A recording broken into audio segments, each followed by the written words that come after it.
मैं कोई भक्ति अगर किसी भक्ति से जुड़ूं और किसी गुरु से जुड़ूं तो सबसे पहले मेरा मेरा भौतिक लाभ होना चाहिए। आध्यात्मिक लाभ के लिए कोई जुड़ने का प्रयत्न नहीं करता। कोई विरल, कोई जो संस्कारी जीव, जो पुण्य आत्माएं हैं, वही केवल जो है कि अपने आत्म कल्याण के लिए जुड़ने का प्रयत्न करते। और निश्चित है कि सबका मूल है वही चेतन सत्ता, और उसी चेतन का सुमिरन, चेतन का भजन, चेतन की याद अगर हम करते रहेंगे तो जो भौतिक जगत में जो कुछ अतिरिक्त शक्तियां बताई जाती हैं, कोई भी सारे शक्तियों को संचालित करने वाला वही परमात्मा, एक परम सत्ता। और हम सबको उस परम सत्ता से जब जुड़ करके रहेंगे तो कोई भी संसार की शक्ति हम सबको दुख नहीं दे सकती। अभी कुछ लोग, एक माता जी दीक्षा लिए, अभी शाम को ही चर्चा हो रही थी, बात हो रही थी, जो है कि सबसे बड़ा दुख हम लेकर के लोग आते हैं, लेकिन ये भूत ही कमाल होता है। भूत, प्रेत, चुड़ैल, चंडाल, पता नहीं कितना।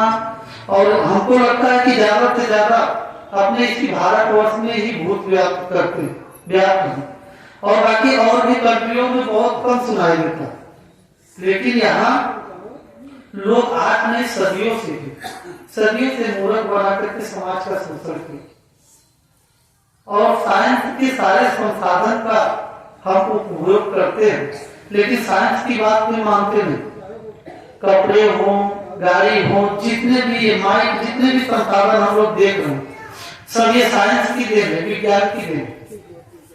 लेकिन साइंस कहता है कि भाई भूत प्रेत नाम की कोई चिड़िया नहीं, भूत प्रेत कोई शक्ति नहीं। वो कहता है कि मनोरोग, मानसिक रोग, मन में जो हम कल्पनाएं बनाते हैं हमारे चित्त पर चित्रित हो जाता है।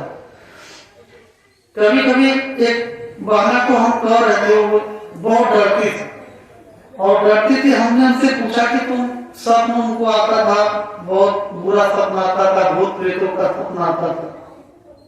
हमने कहा कि बताओ, आप कभी भूत प्रेतों का जिक्र आप मतलब कहीं चर्चा सुनी थी या चर्चा की थी? तो उन्होंने कहा कि साहब जी, हम बचपन में हमारी दादी वगैरह, हमारी माँ दादी वगैरह बैठती थी तो वही भूत प्रेतों की चर्चा होती थी।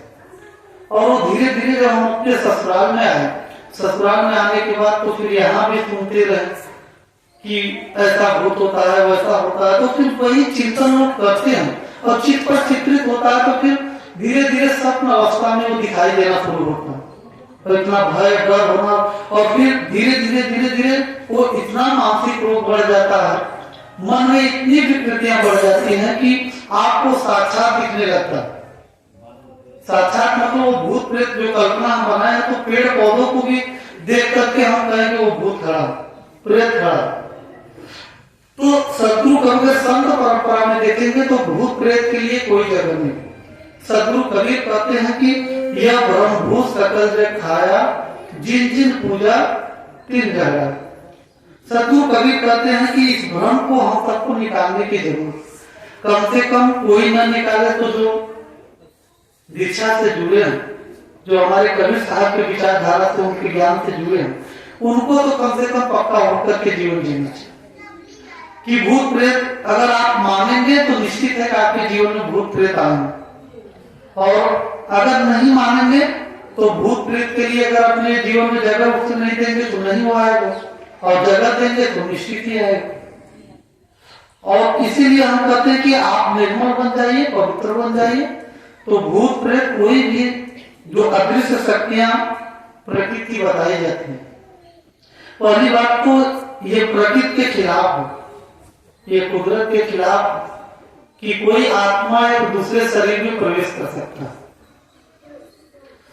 आज चकिया के हमारे मास्टर साहब जी हैं, पंडित जी, वो शोध करते हैं विशेष करके, कोई भी ऐसी शक्ति और कोई भी ऐसी आत्मा नहीं है कि दूसरे शरीर में वो प्रवेश कर सकते। यहाँ तक कि देखिए आप लोग, हम तो बचपन में धीरे धीरे ज्ञान हुआ, लेकिन बचपन में सुनते थे, खूब सुनते थे कि बंगाल में भैया ऐसी भी जगह है कि जहाँ मनुष्य जाने के बाद वहाँ ऐसे सम्मोहन शक्ति मंत्र होते हैं कि जो है कि वो तोता बना करके पिंजरे में रख देते हैं।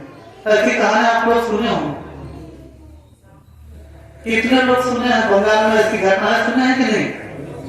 आप विचार करके आप लोग देखिए कि साइंस कभी इसकी इजाजत ही नहीं दे। अब बताइए, नस नाली मनुष्य की बनावट कुछ और है, इसकी प्रकृति कुछ और इसके सारे चीज अलग है। बताइए ये कैसे ये तोता बन सकता है? तोता की बनावट कुछ और है, उसका जनरेशन कुछ और है, और मनुष्य का जो जनरेशन कुछ और है। लेकिन आज जो है कि मूर्ख बनाने वाले लोग पहले से जो है कि ये संसाधन नहीं थे, और जैसा समाज को धोखे में रखा गया समाज वैसे मान करके चला। और आज भी देखिए, अभी एक माता जी आई थी एक हफ्ते पहले, बहुत रो रही थी तो बोले कि साहब जी एक हमारी जो है कि नातिन है, और उसके शरीर में पूरे थोड़ा सफेद हो गया। तो हमने कहा कि माता जी, बोले साहब बहुत दिखा चुके हैं, हर जगह कभी तो 3 से साढ़े 3 लाख रुपया लगभग खर्चा कर चुके हैं। हमने कहा कहाँ दवाई कराएं? तो बोले साहब दवाई हम नहीं कराएंगे, हम वो झाई कराएं, कहीं 5,000 तो कहीं 20,000 कहीं 10,000। अब बताइए एक रोग है ये, लेकिन एक फूलमती भवानी बना दिया, उसको क्या बना, उसको भी माता बना दिया गया। और दवा, जहाँ दवा की जरूरत है वहां लोग तंत्र मंत्र से के द्वारा ये ठीक कर देंगे, वो ठीक कर देंगे। और ये एक रोग होता है कि जो है कि जनरेशन जैसे जैसे बढ़ते हैं एक दूसरे पे कन्वर्ट होता चला जाता है, ये रोग है।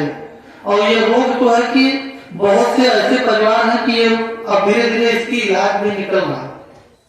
और अभी देखिए, आप लोग पुराने समय में जितने भगत जी लोग होंगे, पहले तो हम तो बहुत छोटे रहे थे, लेकिन ये याद है मुझे, गांव से लोग रात जागते थे।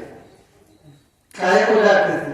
अरे पहले एक रोग निकला था, हैया बोलते थे ना, हैया बोलते थे। गांव लोग जो है कि मर जाते थे, मृत्यु हो जाती थी। एक दूसरे पे वायरस होता था, एक दूसरे पे कन्वर्ट होता चला जाता था, और लोग बीमारी थे, और जो है कि इलाज उतना था नहीं, मर जाते थे लोग। लेकिन वहां भी उनको भी जो है कि माता बना दिया गया।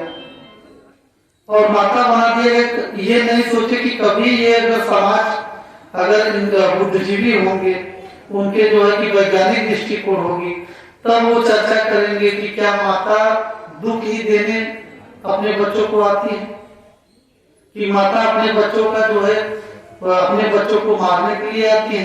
कभी नहीं। ऐसा कोई माता अपने बच्चों को सब सुख देना चाहती है, कोई भी माता बच्चों को दुख नहीं देना चाहती। तो हम सबको हमेशा इस सब भ्रांतियों से और हम सबको बाहर निकलना चाहिए। और हम यही विनती आप सबसे करेंगे, निवेदन करेंगे कि आप लोग अपने जीवन को निर्मल और पवित्र बना करके और आप लोग अपने लाइफ में आगे बढ़िए। सबसे जरूरी है कि भौतिक जीवन हमारा कैसे सुखमय हो, शांतमय हो, हम अपने भौतिक जीवन में कैसे परमात्मा से जुड़ सके,